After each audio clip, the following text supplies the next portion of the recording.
Derivation पे आते हैं हम कि बैरोमेट्रिक इक्वेशन का डेरिवेशन है क्या। बहुत अच्छा टॉपिक है, अच्छे से देखना एक बार इसको, थोड़ा सा लेंथी है तो लिखते जाना आप लोग। इसकी स्टार्टिंग कहाँ से करनी है वो भी मैं समझा देती हूँ। मैथमेटिकल है, पूरा कॉन्सेप्ट मैथमेटिकल है। और इससे प्रीवियस वाला लेक्चर अभी तक अटेंड नहीं किया है तो इससे प्रीवियस वाला लेक्चर पहले आप अटेंड करिए। वहां हमने partition function for mono atomic ideal gas calculate किया था, तो वो भी हम यहाँ पे यूज में लेंगे।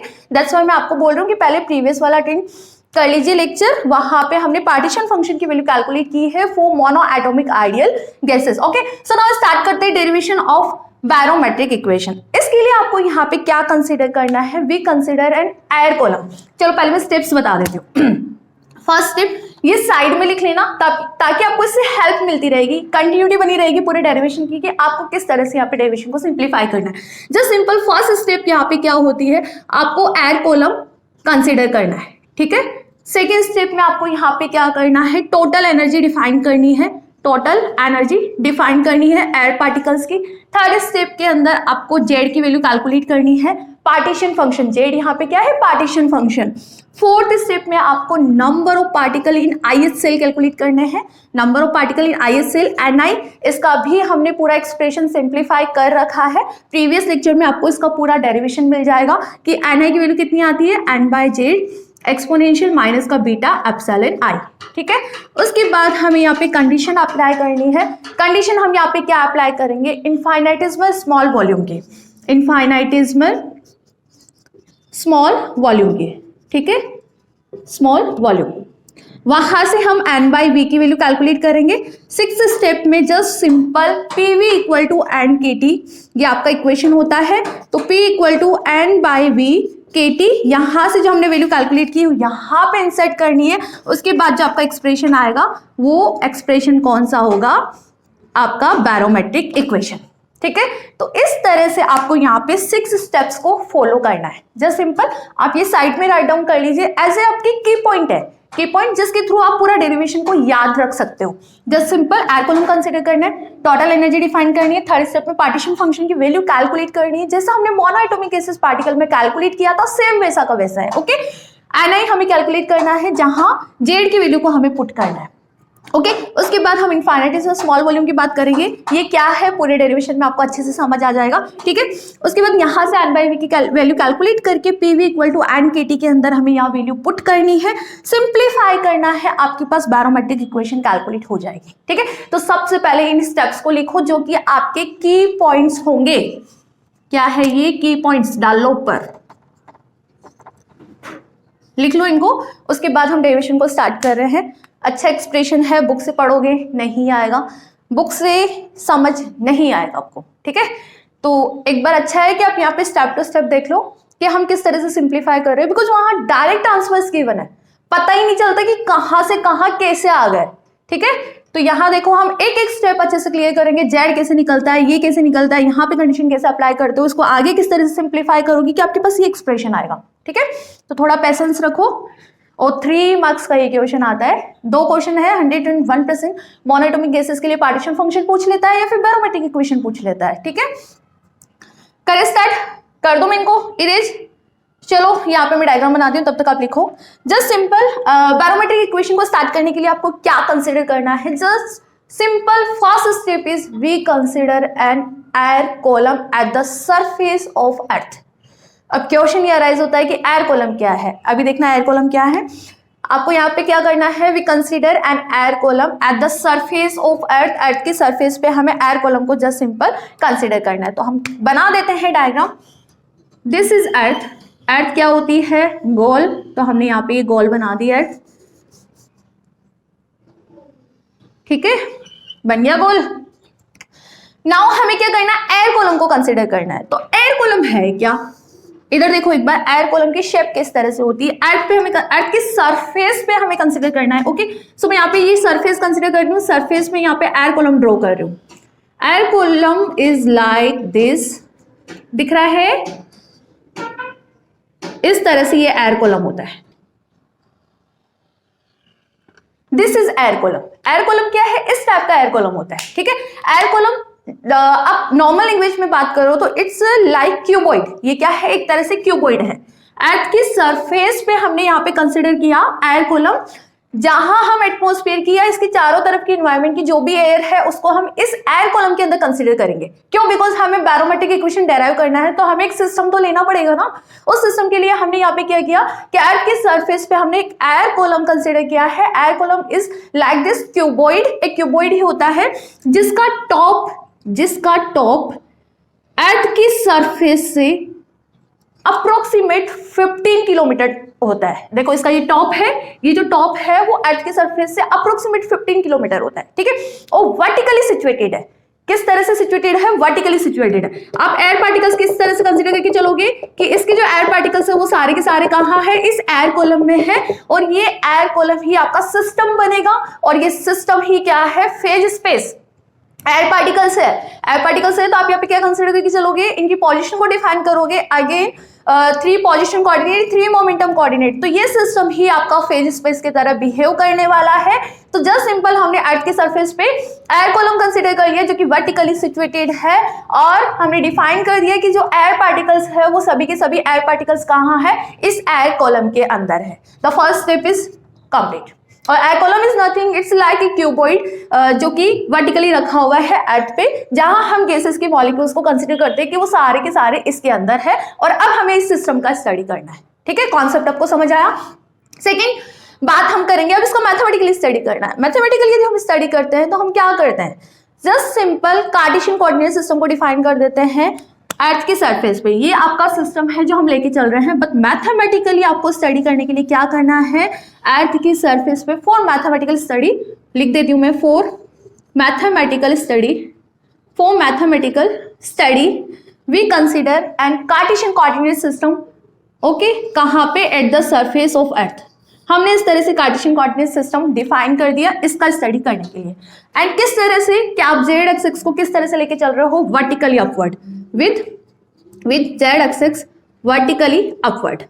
क्यों लिया है अभी पता चल जाएगा, ये भी वर्टिकली अपवर्ड। इससे हमें क्या फायदा होगा? Just simple, this is X Y and Z. Vertically upward आप जेड एक्सिस को लेके चल रहे हो, अपने कॉलम को रखा कैसे? एयर कॉलम को अर्थ पे वर्टिकली अपवर्ड रखा हुआ है। ओके, तो इसकी हाइट आप किससे डिफाइन कर दोगे? जेड एक्सिस के कोऑर्डिनेट से डिफाइन कर दोगे। यदि आप वर्टिकली अपवर्ड जेड एक्सिस को लेके चलोगे तो इसकी जो हाइट हो जाएगी वो कितनी हो जाएगी? जेड हो जाएगी। हम यहाँ पे क्या कंसीडर करके चलेंगे कि जो हाइट है वो क्या है? जेड। बिकॉज अब दोनों डायग्राम बनाना, एग्जाम में दोनों डायग्राम बनाना मैथमेटिकली लिख के कि we consider a 3 dimensional Cartesian coordinate system at the surface of earth. Okay, and Z axis is vertically upward. If Z axis is vertically upward, ये किस चीज को डिनोट कर रही है? The height of air column. तो height of air column यहाँ पे कितना हो गया? Height of air column is Z. समझ आया आपको? ओके, सो अब क्या करना है? टोटल एनर्जी डिफाइन करनी है। एक चीज वो समझो, यदि आप हाइट जेड पे ले रहे हो तो ऑब्वियस डाउनवर्ड डायरेक्शन में ग्रेविटेशनल फोर्स लगेगा ही लगेगा। तो यहाँ पे आप पोटेंशियल एनर्जी को कंसिडर करोगे टोटल एनर्जी के अंदर। आपको क्या करना है? टोटल एनर्जी डिफाइन करनी है। Total energy of air molecules क्या होगा? Sum of kinetic energy and potential energy. तो काइनेटिक एनर्जी में तो कोई दिक्कत नहीं है कि हाफ mv² हो गया, बट यहाँ पे पोटेंशियल एनर्जी होगी ना अब। वाई? बिकॉज यहाँ पे आप जेड हाइट पे लेके चल रहे हो, ग्रेविटेशनल फोर्स डाउनवर्ड डायरेक्शन के अंदर लगेगा, तो यहाँ पे आप पोटेंशियल एनर्जी कौन सी डिफाइन करोगे? ग्रेविटेशनल पोटेंशियल एनर्जी, जिसकी वैल्यू होती है mgh। Okay, h is height, और हाइट आप यहाँ पे क्या लेके चलोगे? जेड लेके चलोगे। तो इस तरह से यहां हम टोटल एनर्जी को डिफाइन करेंगे। तो ये बेसिक कॉन्सेप्ट समझ आया क्या? स्टार्टिंग समझ आ गई तो आगे तो मैथमेटिकल कॉन्सेप्ट अपन इजीली कर लेंगे। लिखवा दो एक बार इसको। तो पहले थ्योरी लिखो, उसके बाद हम मैथमेटिकल ये डेरिवेशन स्टार्ट करते हैं। निकाल लोगे ना? एनर्जी पता चल गई। Energy is total energy half mv² plus potential energy mgh। h यहाँ पे क्या है? जेड। पार्टीशन फंक्शन कैलकुलेट कर सकते हो कैसे? Just simple, Z equal to exponential minus का बीटा एप्सिलॉन आई। ये वैल्यू आपको यहाँ पे पुट करनी है। उसके बाद हम अगेन जैसा मोनोएटॉमिक गैसेस के लिए पार्टीशन फंक्शन डेराइव कर रहे थे, सेम वो ही एक्सप्रेशन है, सेम उसी तरह से हमें यहाँ पे वैल्यूज कैलकुलेट करनी है। ठीक है, सो कर दूं मैं इसको रेज। लिख लो पहले, थोड़ा स्टार्टिंग का लिख लो ताकि आपका फ्लो बन जाएगा कि एग्जाम में आपको किस तरह से लिख के आना है। चलो अब जल्दी से स्टार्ट करते हैं। डायग्राम तो रहने देते हैं, डायग्राम अपने अभी काम में आ जाएंगे। ये पे इधर देखो, अब इसकी एग्जाम में स्टार्टिंग आपको किस तरह से लिख के आनी है। Just simple we consider an air column situated its surface of earth with h height and base area a. हमने डिफाइन कर दिया अर्थ पे हमने क्या कंसिडर किया है, एक एयर कॉलम कंसिडर किया है with h height and base area is a. For mathematical simplification के लिए हमने यहाँ पे क्या किया, we draw a 3D Cartesian coordinate system. हमने यहाँ पे 3D Cartesian coordinate system draw किया है एट द सरफेस ऑफ अर्थ. यहाँ पे मेंशन करना eight the surface of earth with z axis is vertically upward. Okay, with z axis is vertically upward and take temperature T equal to constant of the system. Just simple mathematical simplification करने के लिए अर्थ पे हमने Cartesian coordinate system consider किया है with z axis is vertically upward direction and we take temperature as a constant. हम यहाँ पे जो टेम्परेचर है वो कांस्टेंट लेके चलेंगे. ठीक है. So the height of air column define कर दो, वर्टिकली अपवर्ड ये है तो height of air column h equal to कितना हो जाएगा, z हो जाएगा. ठीक है. So the height of air column h equal to z if the mass of each air atom is small m.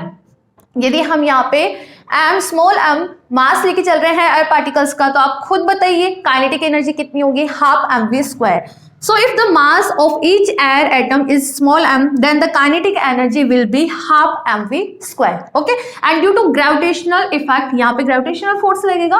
Due to gravitational effect, the potential energy will be mgh. और h यहाँ पे क्या है, height, और height आप कितना लेके चल रहे हो, z लेके चल रहे हो. तो इस तरह से हमने यहाँ पे potential energy को भी डिफाइन कर दिया. Potential energy mgh equal to mgz.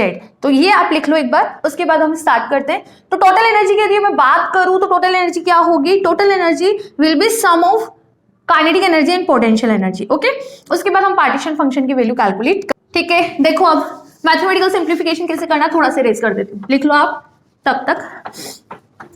ठीक है, टोटल एनर्जी यदि बात करें, now total energy will be, बताओ क्या होगा. Total energy sum of kinetic energy and potential energy. हम इसको एप्सिलॉन आई से डिनोट कर देते हैं. ठीक है, half mv square plus mgz. याद रखना मोनोएटॉमिक गैसेस के लिए पार्टीशन फंक्शन कैलकुलेट कर रहे थे तब हम पोटेंशियल एनर्जी को जीरो लेके चल रहे थे, बट यहाँ पे जीरो नहीं ले सकते बिकॉज ग्रेविटेशनल इफेक्ट को हमने वहां नेग्लेक्ट किया था, यहाँ पे हम नेग्लेक्ट नहीं कर रहे हैं. तो यहाँ पे वैल्यू हम कितने लेके चल रहे हैं, mgz, and this is equation number 1. Now we calculate partition function. Now we calculate, लिखते भी चलो, now we calculate partition function. Okay, secret gamma integration formula apply करना है, सिंप्लीफाई करना है, करो. z इक्वल टू कितना होता है, exponential summation of i exponential minus का beta epsilon i, and beta कितना होता है 1/kt. ठीक है, पुट कर दो. अब एप्सिलॉन i की वैल्यू भी हम इक्वेशन 1 से पुट कर दें तो z आपका क्या बनेगा, यहाँ पे एक्सपोनेंशियल माइनस बीटा को लिख सकती हूँ 1/kt और एप्सिलॉन i. तो z equal to summation of i exponential, देखो एप्सिलॉन i की वैल्यू पुट करो, ये पुट करोगे कितना आएगा, माइनस हाफ mv स्क्वायर. ठीक है, और इसके डिनोमिनेटर में कितना है, अच्छे से लिख लो, चलो, half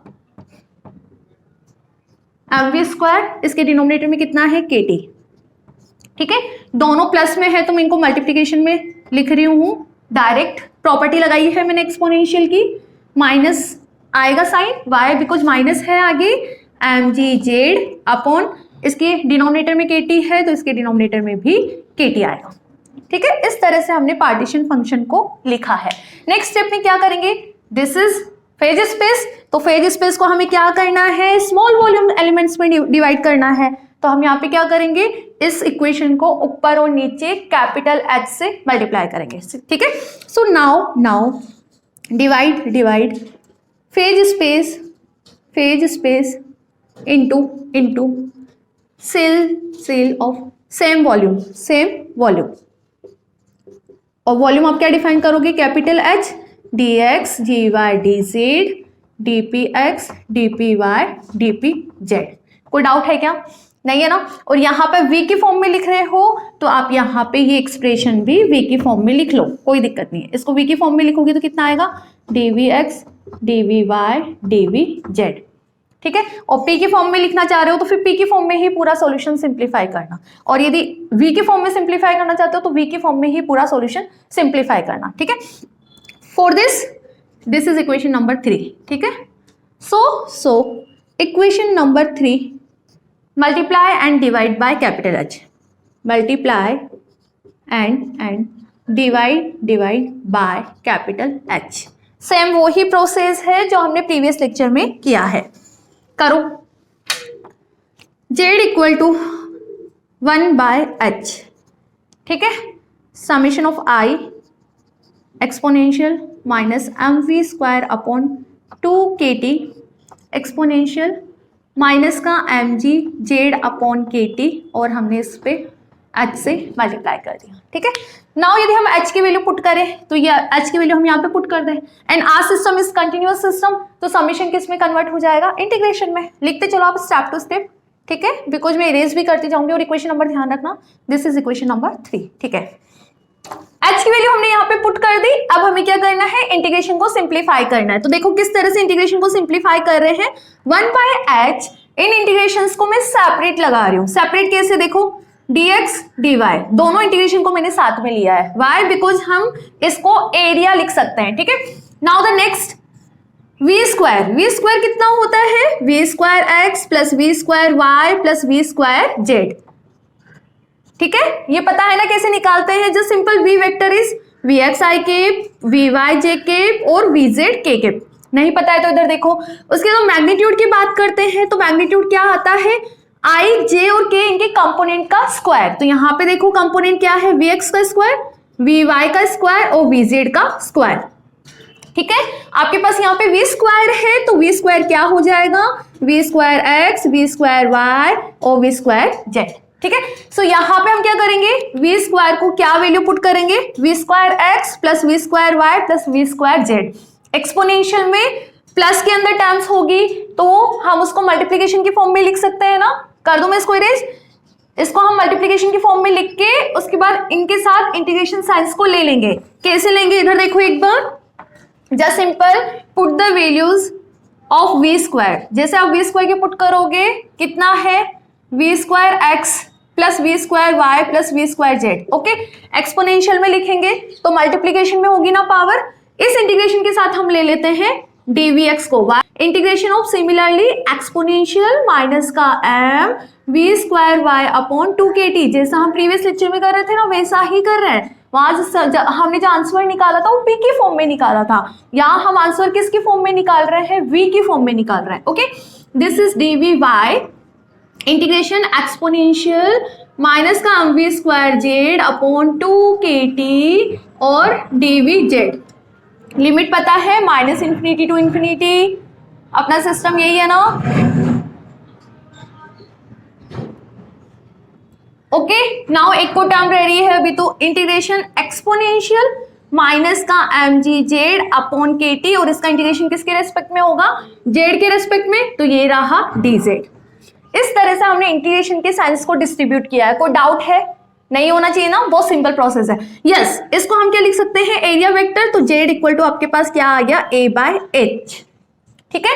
a is area of air column, ठीक है। नाउ आपका टारगेट क्या है, इन इंटीग्रेशंस को सिंप्लीफाई करना है। नॉर्मल इसको इंटीग्रेशन 1 दे दो और इनको इंटीग्रेशन नंबर 2 दे दो, ठीक है। करें इसको सिंप्लीफाई। चलो हम पहले इंटीग्रेशन सिंप्लीफाई करके ही वैल्यू पुट कर देंगे। This is equation number 4। First integration को सिंप्लीफाई करो। यहाँ लिमिट बताओ मुझे, लिमिट हम यहाँ पे क्या लगाए। फर्स्ट इंटीग्रेशन हमने इसको कंसीडर किया है, इसको सिंप्लीफाई करना है। लिमिट हम यहाँ पे क्या लगाए, आपको याद है हम यहाँ पे कार्टेशियन कोऑर्डिनेट सिस्टम बना रहे थे। Eight the surface origin with 0, vertically आप क्या लेके चल रहे थे, जेड एक्सिस, ओके। तो यदि हम लिमिट की बात करें जेड पे, तो लिमिट है क्या, 0 to Z axis. 0 to Z axis कहाँ जा रहा है, इन्फिनिटी जा रहा है। तो आप यहाँ पे लिमिट क्या लगाओगे, 0 टू इन्फिनिटी। समझ आया, यहां सब जगह हमने माइनस इन्फिनिटी टू इन्फिनिटी लगाया है, बट जेड एक्सिस आप क्या लगाओगे, 0 टू इन्फिनिटी। तो करें इसको सिंप्लीफाई। फर्स्ट इंटीग्रेशन को सिंप्लीफाई करते हैं, ये तो इजी है, सबसे हो जाएगा। नॉर्मल आपको फॉर्मूला लगाना है e की पावर nx का। देखो इधर एक्सपोनेंशियल की पावर माइनस nx, इसका इंटीग्रेशन क्या होता है, यदि हम x के रिस्पेक्ट में करते हैं कितना आता है, e की power minus N X is divide by minus N, यही होता है बेसिक फॉर्मूला। तो इसमें देखो आपको जेड के रिस्पेक्ट में करना है, तो दिस इज वैल्यू कांस्टेंट और ये कांस्टेंट क्या है आपका एन है, लगा दो। उसके बाद हम लिमिट अप्लाई कर देंगे। करो एक बार, इसका कितना आएगा, एक्सपोनेंशियल माइनस का एम जी जेड अपॉन के T is divide by minus का एन, तो ये रहा माइनस एन क्या है एम जी अपॉन के T. Okay, and the limit is कहां से, 0 टू इंफिनिटी। करो सिंप्लीफाई, किस तरह से सिंप्लीफाई करेंगे, ये वैल्यू कांस्टेंट है, ऊपर जाएगी तो क्या हो जाएगी के टी अपॉन एम जी और माइनस साइन। अप्लाई करो, लिमिट अप्लाई करेंगे। सबसे पहले आपको अपर लिमिट अप्लाई करनी है। एक्सपोनेंशियल की पावर इंफिनिटी हो जाएगा ना, जेड क्या है इंफिनिटी, एक्सपोनेंशियल की पावर माइनस इंफिनिटी, माइनस का साइन है तो exponential minus infinity minus exponential की पावर लोअर लिमिट लगाओ 0। माइनस साइन का कोई फर्क पड़ता है क्या, नहीं पड़ता ना, प्लस माइनस 0 0 ही होता है। तो यहां पे आपके पास वैल्यू कितनी आ रही है, माइनस का K T upon M G, exponential minus infinity कितना होता है 0, तो 0 माइनस एक्सपोनेंशियल की पावर 0 कितना होता है 1, इससे मल्टीप्लाई करोगे तो माइनस माइनस प्लस के टी अपॉन एम जी। तो फर्स्ट इंटीग्रेशन का आपका सिंप्लीफिकेशन क्या आ रहा है, इस वाले इंटीग्रेशन का के टी अपॉन एम जी। जो सिंपल ट्रिक हमने अप्लाई की है। ओके, सो नेक्स्ट स्विच होते हैं सेकंड वाले इंटीग्रेशन में। देखो तीनों इंटीग्रेशन गामा इंटीग्रेशन फॉर्मूला से सिंप्लीफाई कर सकते हैं ना हम। एक को मैं करवा रही हूँ, 2 आप खुद प्रैक्टिस करोगे और ऑब्वियस तीनों का आंसर सेम आना है, जिस तरह से मोनोएटॉमिक जो गैसेस के लिए हमने पार्टीशन फंक्शन निकाला था। ठीक है, तो पहले इसको लिख लो, वैल्यू याद रखना क्या है के टी अपॉन एम जी। इसी को इरेज करके मैं यहीं पे ये इंटीग्रेशन सिंप्लीफाई करवा रही हूँ, उसके बाद इसके अंदर हम डायरेक्ट वैल्यू पुट कर देंगे। यस, सेकेंड इंटीग्रेशन में फर्स्ट टर्म उठाओ। फर्स्ट टर्म क्या है, minus infinity to infinity exponential minus का M we square x upon 2 के टी, किसके रेस्पेक्ट में करना है, वी एक्स के रेस्पेक्ट में करना है। ठीक है, तो gamma integration formula, basic formula लिखो यहाँ पे। बेसिक फॉर्मूला क्या है, 0 टू इंफिनिटी एक्स की पावर एन ई की पावर माइनस अल्फा एक्स की पावर एम डी एक्स। क्या सॉल्यूशन होता है इसका, 1 upon M factorial gamma N plus 1 is divide by M alpha की power N plus 1 is divide by M. This is basic formula. Okay, so now याद रखना है आपको 0 टू इंफिनिटी एक्स की पावर एन ए की power minus alpha X की power M D X equal to 1 upon M factorial. इस sign को हम बोलते हैं gamma function, N plus 1 is divide by M alpha की power N plus 1 is divide by M. तो पहले लिमिट देखते हैं, माइनस इंफिनिटी टू इंफिनिटी, क्या ये इवन फंक्शन है ए की power minus x square, yes this is even function. Even function है तो आप इसकी लिमिट कन्वर्ट कर सकते हो ना, किस तरह से, 0 टू इंफिनिटी एक्सपोनेंशियल माइनस का M we square x upon 2 के टी डी वी एक्स। कोई डाउट, जस्ट सिंपल हमने लिमिट चेंज की है, लिमिट का एक फॉर्मूला अप्लाई किया। अब देखो 0 टू इंफिनिटी, 0 टू इंफिनिटी क्या आप अप्लाई कर सकते हो, लिमिट के अकॉर्डिंग तो आप वैलिड है कि भाई हम अप्लाई कर सकते हैं। ठीक है, नाउ x की पावर n, आप यहाँ पे देखना अच्छे से, यहाँ पे x और यहाँ पे vx है। ठीक है, x की पावर n, x की पावर n तो है ही नहीं, कोई दिक्कत नहीं है, 1 तो मल्टीप्लाई में है ना, यहाँ पे 1 मल्टीप्लाई है ना, तो 1 को हम क्या लिख सकते हैं, vx की पावर 0, किसी भी एलिमेंट की पावर 0 होती है तो उसकी वैल्यू 1 होती है। e इट मीन एक्सपोनेंशियल, ये रहा एक्सपोनेंशियल, माइनस साइन, ये रहा माइनस साइन, अल्फा x की पावर m, x यहाँ पे vx है, vx की पावर m, m कितना हो गया आपका 2 हो गया, alpha, alpha is the constant, देख लो यहाँ पे क्या वैल्यू है, दिस इज अल्फा। तो इस तरह से m, n और अल्फा को आइडेंटिफाई करो और इसके अंदर पुट करो, आपका आंसर। चलो यही कर लेते हैं, ये 2 रहा, लिमिट की वजह से जो आ रहा है ब्रैकेट मैंने बना दिया, 1 upon m factorial it mean 1/2 factorial. Gamma, ये गामा फंक्शन का हमने साइन लगा दिया, n कितना है 0, 1 is divide by m, m कितना है 2 is divide by alpha, alpha कितना है m अपॉन 2 के टी, इसकी पावर कितनी आएगी, n plus 1 is divide by m it mean 1/2। इस 2 से ये 2 सिंप्लीफाई कट कर दिया, गामा हाफ कितना होता है अंडर रूट पाई। ठीक है, so put the value of gamma half, आपके पास इतना आ रहा है under root pi upon m upon 2 के टी की पावर हाफ। इसको आप और सिंप्लीफाई करोगे, ये ऊपर जाएगा, आपके पास वैल्यू कितनी आएगी 2 के टी पाई अपॉन m की पावर हाफ। जस्ट सिंपल हमने पाई को भी इसके साथ लिखा है। तो this is simplification of only this term. आपको इसका भी निकालना है, इसका भी निकालना है, खुद से करना, वैल्यू यही आएगी। ठीक है, तो मैं डायरेक्ट यहाँ पे लिख रही हूँ the integration minus infinity to infinity exponential minus का m v स्क्वायर y अपॉन 2kt dvy कितना आएगा, सेम यही एक्सप्रेशन आएगा, आप करके देखना। ठीक है, 2 पाई अपॉन m की पावर हाफ। ठीक है, and in minus infinity to infinity exponential minus का m v square z upon 2kt dz, इसका भी आंसर कितना आएगा, 2 pi kt is divide by m की पावर हाफ।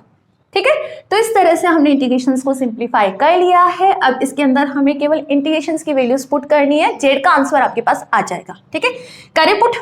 ओके, ये इसकी और इसकी तीनों की वैल्यू सेम है, पावर हाफ है तो तीनों की पावर मल्टीप्लाई होके पावर 3/2 हो जाएगा। इसकी वैल्यू हमने निकाली ली थी, कितनी आ रही थी हमारे पास, kt अपॉन mg। तो लिख लो, पुट कर दो, स्नैपशॉट ले लो और प्रैक्टिस करना। ये नहीं हो कि इसका निकाल लिया तो इन दोनों का नहीं निकाल रहे हो, खुद से निकालना। ठीक है, कर दो मैं इसको इरेज और पुट कर दो वैल्यूज इंटीग्रेशंस की।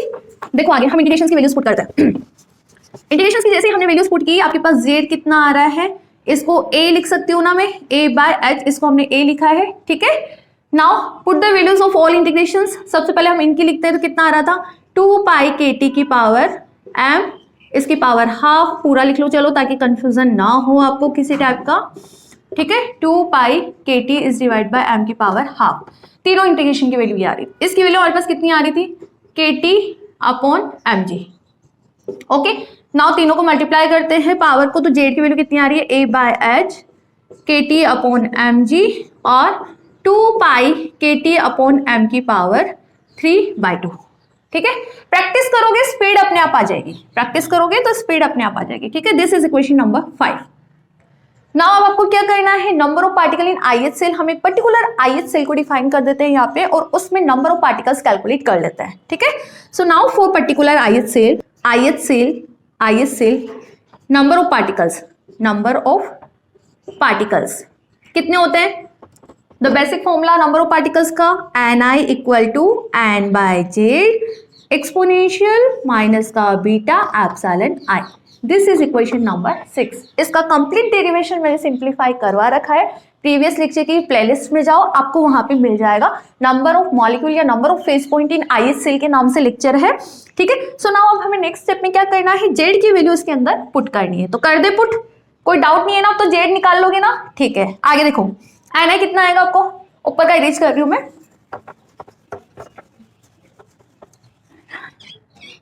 ni इक्वल n पुट करो, जेड की वैल्यू पुट करो यहाँ पे इक्वेशन नंबर 5 से, यही लिख लो, put the value of Z from equation 5। ठीक है, करो पुट। जेड कितना है, a/h, तो ये रहा a, h इसके डिनोमिनेटर में है तो इसके न्यूमरेटर में जाएगा। ठीक है, kt अपॉन mg, तो ये रहा kt अपॉन mg। ठीक है, इसकी वैल्यू कितनी है, 2 pi kt is divide by m की power 3/2 and the value is exponential. Put the value of beta and epsilon i, you know very well कितना होता है एप्सिलॉन i की वैल्यू, हाफ mv स्क्वायर, तो half mv square. ठीक है, और beta कितना होता है, 1 अपॉन kt। ठीक है, एप्सिलॉन i माइनस का mgh एक्सपोनेंशियल माइनस का mg Z upon kt। Okay, just simple epsilon i की वैल्यू हमने पुट की है और जेड की वैल्यू हमने यहाँ पे पुट की है। ठीक है, नंबर ऑफ पार्टिकल्स की बात हमने एक स्टेप डिफाइन की थी इनफाइनिटेसिमल स्मॉल वॉल्यूम की। तो अब हम यहाँ पे क्या कंसीडर करेंगे, देखो पर्टिकुलर हम ith सेल का स्टडी कर रहे हैं तो यहाँ पे भी एक्सपोनेंशियल i लगाओ यहाँ पे। ठीक है ना, i लगा दो। ठीक है, so now particular ith cell का स्टडी कर रहे हैं तो पर्टिकुलर ith सेल के लिए आप यहाँ पे क्या डिफाइन करोगे, the volume is infinitesimal small if volume is infinitesimal small. अब देखो यदि ith सेल का वॉल्यूम इनफाइनिटेसिमल स्मॉल है तो वहां पे नंबर ऑफ पार्टिकल्स भी क्या होंगे, अपने आप स्मॉल होंगे। So the number of particles are also small, are also small. ठीक है, यदि नंबर ऑफ पार्टिकल स्मॉल्स है तो हम n को क्या लिख रहे हैं यहाँ पे, d की पावर 6 ni।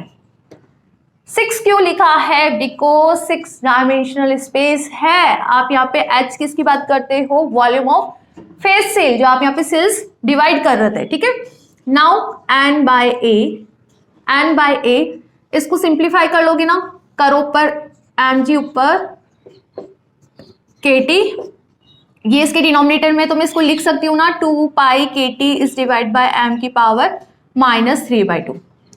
कोई डाउट है, नहीं है ना? ठीक है, आगे हम h को क्या पुट कर सकते हैं, पुट कर देते हैं वैल्यू। h क्या है आपके पास, 6 इंटीग्रेशन आएंगे exponential minus m, v i square को अगेन आप लिखोगे v²x/2kt। ठीक है, एक्सपोनेंशियल माइनस m v²/2kt। क्यों कर रहे हैं अभी पता चल जाएगा आपको, एक्सपोनेंशियल माइनस m v²z/2kt। ठीक है, और नीचे का इरेज कर दो थोड़ा सा, आगे देखो इसके साथ क्या है, एक्सपोनेंशियल माइनस mgz/kt और dvx dvy dvz dx dy dz। देखो I repeat again, just simple number of particle in ith cell define करने के बाद हमने वहां पे एक स्टेप डिफाइन की थी कि आपको वॉल्यूम को इनफाइनेटिसिमल स्मॉल कंसीडर करना है। तो हमने यहाँ पे कंसीडर कर लिया, if the volume of ith cell is infinitesimal small, so number of particles are also small. Obvious, अब आई सेल्स को बहुत इनफाइनेटिसिमल स्मॉल वॉल्यूम का लेके चल रहे हो तो वहां नंबर ऑफ पार्टिकल्स भी बहुत कम होंगे। दैट्स व्हाई हमने ni को क्या लिखा, d की पावर 6 ni। ठीक है, d की पावर 6 लिखने का फ्रेज स्पेस है, दैट्स व्हाई हमने ये लिखा है। जस्ट सिंपल इसके बाद इसको सिंप्लीफाई किया है। h की वैल्यू मैंने यहाँ पे पुट कर दी, h क्या होता है, यही था ना आपका, तो हमने h की वैल्यू पुट कर दी। ठीक है, यहाँ इसके डिनोमिनेटर में था तो उसको हम न्यूमरेटर में लेके गए तो उसकी पावर -3/2 आ गया। वी आई स्क्वायर को हम क्या लिख सकते हैं, v²x v²y v²z, तो हमने तीनों को मल्टीप्लिकेशन के फॉर्म में लिख लिया। नाउ आप ऑलरेडी इनको तो सिंप्लीफाई कर चुके हो ना। यदि मैं इन तीनों इंटीग्रेशन की बात करूं तीनों के रेस्पेक्ट में, तो आप सिंप्लीफाई कर चुके हो। आपके पास कितनी वैल्यू आ रही थी जब हमने इसको सिंप्लीफाई किया था, तो इंटीग्रेशन एक्सपोनेंशियल अभी किया है हमने थोड़ी देर पहले, आप डायरेक्ट वैल्यू पुट कर दो, बार बार आपको सिंप्लीफाई नहीं करना, डायरेक्ट वैल्यू पुट कर दो। कितना आ रहा था, देखते हैं अभी कितना आ रहा था, upon 2kt dvx dvy dvz। आपके पास कितना कैलकुलेट होके आ रहा था, 2 pi kt is divide by m की पावर 3/2 आ रहा था ना। तो अब हम क्या करेंगे, इन तीनों इंटीग्रेशन की वैल्यू डायरेक्ट ये पुट कर देंगे। ठीक है, उसके बाद आपके पास जो वैल्यू है उसको सिंप्लीफाई करेंगे। दिस इज वेरी इंपॉर्टेंट, हम ऑलरेडी कैलकुलेट कर चुके हैं, समझना स्टेप्स को। जस्ट सिंपल यहाँ पे इन इंटीग्रेशन की वैल्यू का सॉल्यूशन हम निकाल चुके हैं, उसकी वैल्यू में यहाँ पे डायरेक्ट पुट कर रहे हो, कर दो पुट। ठीक है, ओके, सो पुट करो यहाँ पे वैल्यू। जैसे ही हम यहाँ पे वैल्यू पुट करेंगे तो 3 कंपोनेंट आपके कम हो गए, vx vy vz, तो आप यहाँ पे क्या लिखोगे, d³ ni। समझ पा रहे हो, कोऑर्डिनेट्स डिपेंडेंस कोऑर्डिनेट्स क्या रहे, only x y z y, because आप इसको सिंप्लीफाई करके वैल्यूज पुट कर रहे हो, दैट्स व्हाई हमने d³ ni लिखा है। समझना चीजों को, यहाँ पे बहुत ज्यादा अंडरस्टैंडिंग है, समझोगे आपको खुद को अच्छा लगेगा।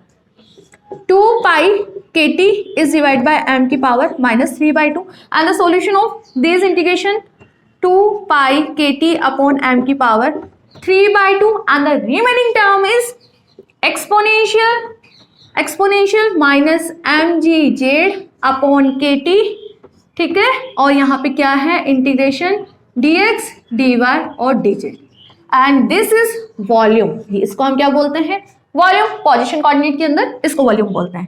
ठीक है, तो यदि मैं इसको इसके डिनोमिनेटर में लेके जाऊं तो आपका टारगेट कंप्लीट हो जाएगा। हमने वहां बात की थी कि हमें n/v की वैल्यू कैलकुलेट करनी है, तो d³ ni is divide by volume v equal to n mg upon a kt।